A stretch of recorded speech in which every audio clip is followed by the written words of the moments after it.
नाशिकमध्ये आपण सुरुवात करतोय महत्त्वाच्या बातमीने. नाशिक पदवीधर निवडणूक जिंकणाऱ्या सत्यजित तांबेंनी काँग्रेस पक्षात परत जायचं की नाही याचा विचार करू असं म्हटलंय. तसंच देवेंद्र फडणवीसांबद्दल मला कायम आकर्षण राहिल्याचं सत्यजित तांबेंनी स्पष्ट केलंय. सत्यजित तांबे यांच्याशी संवाद साधलाय आमचे प्रतिनिधी हरीश दिमोटे यांनी. महाविकास आघाडीच्या उमेदवार शुभांगी पाटील यांचा पराभव करत नाशिक पदवीधरची निवडणूक जिंकणारे आमदार सत्यजित तांबे आपल्या सोबत आहेत. आपण अनेक वर्ष काँग्रेसमध्ये होता, मात्र ऐनवेळी तुम्ही अपक्ष निवडणूक लढवली आणि ती जिंकली देखील. या विजयाचं श्रेय नेमकं कुणाचं आहे? नाही, या विजयाचं सगळ्यात पहिलं श्रेय तर माझ्या वडिलांना आहे, डॉक्टर सुधीर तांबे. कारण त्यांनी जे 13-14 वर्षामध्ये या मतदारसंघामध्ये काम केलं, त्यांच्या स्वभावाच्या माध्यमातून, त्यांच्या कामाच्या माध्यमातून, त्यांच्या जनसंपर्काच्या माध्यमातून त्यांनी जे लोकांची मनं जिंकण्याचं काम हे उत्तर महाराष्ट्रातल्या लोकांचं केलेलं आहे. मला असं वाटतं की पहिलं श्रेय तर त्यांनाच आहे. तुम्ही अर्ज भरतानाही म्हटले होते की आणि यानंतर थेट आपण जाणार आहोत अर्थमंत्री निर्मला सीतारामन यांच्या विशेष मुलाखतीत. Farm equipment manufacturing areas are quite comfortable with what is going on in the rural market. It's not as if demand has affected them. So people are purchasing equipments to do their tilling or farming activities. That's one. I'm not just talking about tractors, but even the other equipments which go in. One. And second, also rural demand, which is FMCG related or your daily consumption related items. Your GST revenues, whilst I don't want to say that revenue GST going up is purely on rural, it may be urban and rural, but it means that it cannot be maintaining a sustained level if one of the segments, rural or urban, really fall down drastically. So I don't think it's worrisome, if at all, any drop. The RBI governor says that the worst of inflation is behind us. So can the RBI then take a more relaxed view of monitoring, tightening and support growth in the coming weeks and months? Well, I realize that if I do comment, it will look as if I'm guiding the RBI or anything like that. No, broadly speaking. But I suppose, yes, the way in which inflation has come down, both by RBI's action and by the government's action, and the government's action has been steady and at it for some time.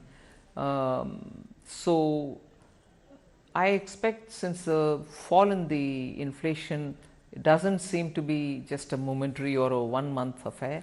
It should sustain itself in the process of coming down, and therefore they should, and you're right, therefore there shouldn't be that much pressure on the central bank to keep the pace of increasing the rates.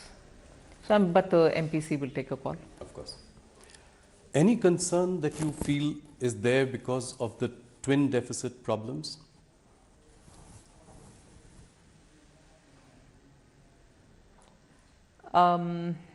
It's not as severe as before. Yes. Yes, when exports come down, you're going to have the current account deficit.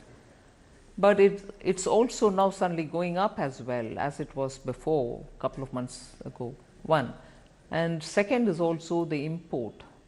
Imports also keep slightly going up sometimes, but it's also coming down.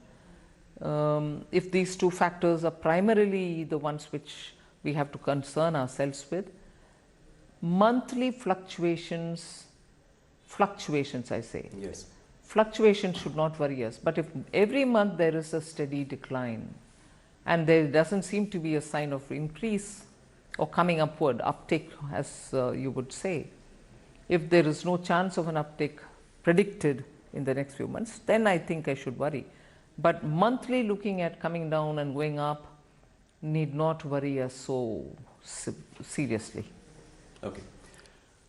So next year the centre and states will spend rupees 13.7 lakh crore as capital expenditure. By any account, it's a phenomenal number. Capacity utilization in the manufacturing sector is at about 72%.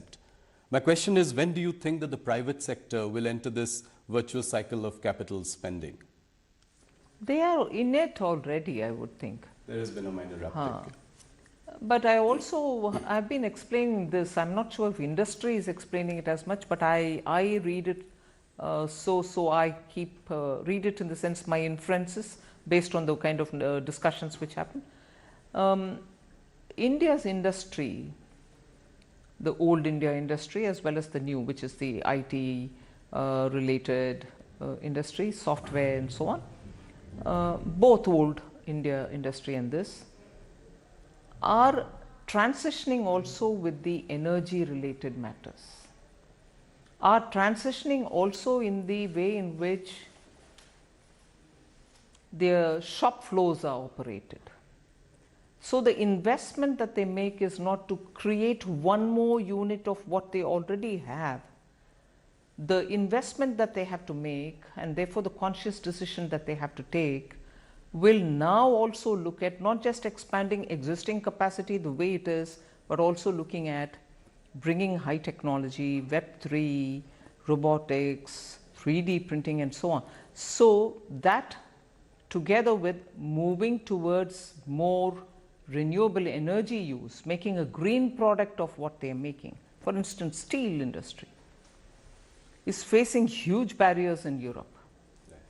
Now, their business of having to invest and expand now would be not to just produce more steel, but to produce green steel. So the investment there has three new dimensions which have never been into consideration earlier.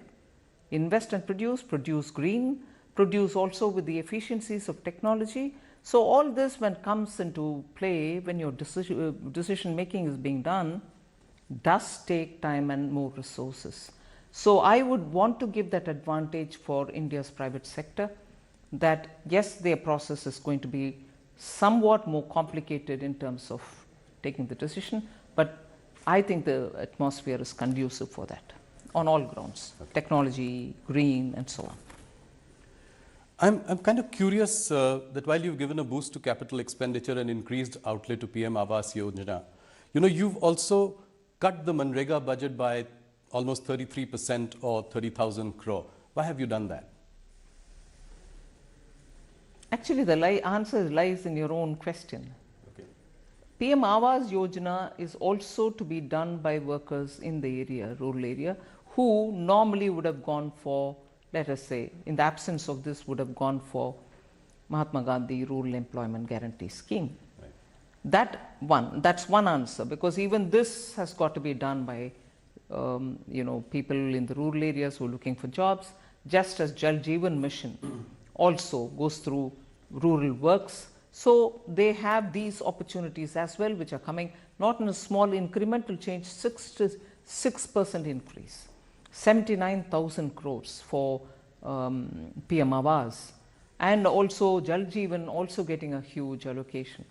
So these two also are there along with me. Second, Manrega is a demand-driven scheme. The more people come saying we want the job, we give them the work.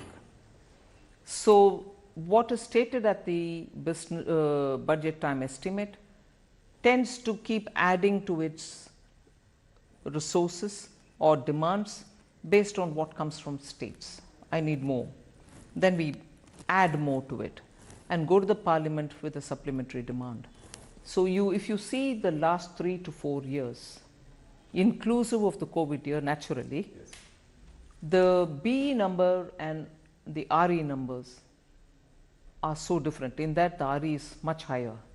And if you now go back to the last 2 years where the actual numbers are available, BE, RE and the actuals, you will see the actuals are lots more than the BE, and in some cases exactly as much as the RE, which is enhanced, or even better than the RE in increased amount when you realize it in the actuals. So you end up spending a lot more even as you're going on. So I'm a bit now worried that this is becoming a staid question. Manrega, you cut it. Just see the pattern for the last 3 years. It starts with a number at the BE, keeps going on because it's demand driven, and when the supplementary demand stage comes, it's actually a lot more. Yes. So more opportunities have been created. So that's right. Yeah. So I agree. The real average GDP growth rate is 6.5%. as the economic survey says. With a little more reforms, the survey posits that it could even be a little higher at 7 to 8%. Now, what is the realistic and the desirable sort of growth rate for India if it were to become, the third largest economy in the world by the end of this decade? Desirable is one thing, but that desirable number will have to be tempered down by the global realities. The kind of uncertainties with every economy in the world faces. I don't think any one economy is so immune that the global volatilities don't affect them. So every economy is affected, particularly for a country like India, which for at least two critical items entirely depends on imports: fuel, fertilizer. So when you're looking at importing that many big ticket items, your uncertainties are lots more and lots more pronounced. But even provisioning for that and building a budget, we have definitely ensured that we will be not as much be affected by such uncertainties as would any other country be. And therefore the numbers that we've given for the growth is very realistic. One thing that struck me this time when I was listening to your budget speech was the absence of any mention of disinvestment or asset monetization. Why was that? Why has that at least seeming to take a backseat in the last year or so? No, it is still there in the budget documents. Right. It may not have been a part of my speech, but it is in the appendix to the speech. It's also in the rest of the documents where we give the actual numbers and the activities which are going on and so on. See, the cabinet has after all taken a call that certain companies will have to be privatized, and that motion has the approval of the authority concerned, which is the cabinet. So the process goes on. But of course, because we'll have to also see when is the best time for it to be done, given the fact that we've already done the homework and kept it ready for just going out to the market, this consumes a lot of time, this preparatory time. Absolutely. Yeah. Post that is when we literally watch out for the market and then put it out. So both the factors, preparation and best time in the market, influence when you put it out. The process is on many of these items. So you're saying it's a question of timing. The commitment to privatization remains as strong as ever. Absolutely, particularly on those where the cabinet has already given the go-ahead. So last year you'd spoken about the privatization of two PSU banks. What happened to that? Have you identified the banks? Is the process on? This is what is happening. The process is on. The amendments will have to happen in the Act, right. And then also look at the market, and then it'll have to go through. So it is very much on. Of course it's on, because the cabinet has given the approval. Right. So Nirmala ji, the export sector is suffering because of slowdown in major markets. What are the options to mitigate the impact of weak international economies for us today? See, it has two-sided problem. One, you have to make up for those handicaps that Indian exporters face, whether in logistics, whether it is the cost of electricity, or whether it is any other inherent handicap that they may have in terms of labor or in terms of the place they are located in and so on. So for these inefficiencies because of certain handicaps, it is necessary to give them some kind of a redressal, in the sense give them some incentive, or the RODTEP like scheme which is already on. So that's one thing. But it's also the usual way in which you would say, if a market is difficult, look for newer markets. If a market is difficult, see what you want to do about making yourself attractive for that market. You do road shows, or you spend money in branding yourself, or you appoint such agents who will tell us about the tastes in that and preferences in that market and so on. And looking for another market, you will obviously spend some money and go on road shows, open up avenues there. But today, the typical problem that you face, not just you, meaning Indian exporters, but many face, is the lack of demand in those markets because of recession, which are normally our marketplaces where we send our products, whether it's your textile, whether it is your diamonds, whether it's your gems and jewelry, whether it is your tea, whether it's your basmati rice, and so on. So I'm taking those which are symbolic of India. There are others, components, auto components, electronic parts, which you very well manufacture today. So when the recession has hit these economies, and when I say these economies, not just those in which you're present, but even for the newer markets which you might otherwise aim at, all of them are hit by it. So that's where the problem gets even more compounded, and we'll have to work together with the exporters to see how best we can help it. Okay. India's trade deficit with China has hit $100 billion in 2022, $100 billion in 2022. Imports keep rising, exports to China are falling. Is this situation acceptable to us? How do we really reverse this trend? No country would want its exports to languish and imports to balloon with any trading partner. But the issue has two-pronged answers. We should be conscious not to have to consume things which come, overly from only one destination. But that doesn't mean I'm imposing any view. We should also be conscious of buying it from elsewhere if it is necessary at all. And for India's exports, it has to also look at ways in which market can be expanded in that territory or in any other geographical jurisdiction. So it is always a twin game. It's like a pair of scissors. You have to look at both the sides. What do you make of this growing clamor, especially in some opposition ruled states like Chhattisgarh, Madhya Pradesh, Rajasthan, to bring back the old pension scheme? In fact, Deputy Chief Minister of Maharashtra, Devendra Fadnavis ji, has also spoken about this. He said he'll look into the matter. What is the government's view on this? See, when I talk about government's view, I don't want to speak as though this government view or that government's view.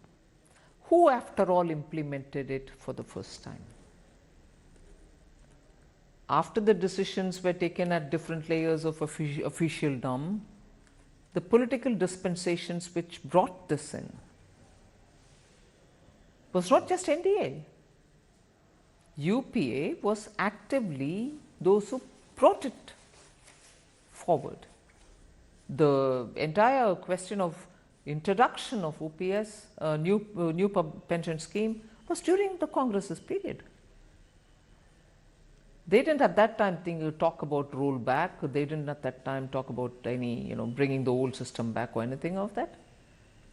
So now, if without adequate looking into of what it means, are we paying the current generation of pensioners by loading it onto the future generation? And how far, because in government the arguments will quickly come back to you saying, but when government borrows, it's also leaving a burden on the future generation and so on. But that's the argument. Would we all look at what is a reasonable balance? Would we look at what is it that we are leaving for our generations to come? Yes, you will have to have an economy running, you will borrow to an extent. But unless we have a complete understanding of this, the fiscal implication, the fiscal health of the state, not just today, for the next decades, to rush to a conclusion may not be. And I was glad to hear in one of the book release programs that I attended, Sri Montek Singh Aluwalia talk about it. It's not I'm taking up something which emerged out of a private conversation. Right. In a book release, publicly, when asked, he did respond. So it's not as if now we are talking on political lines.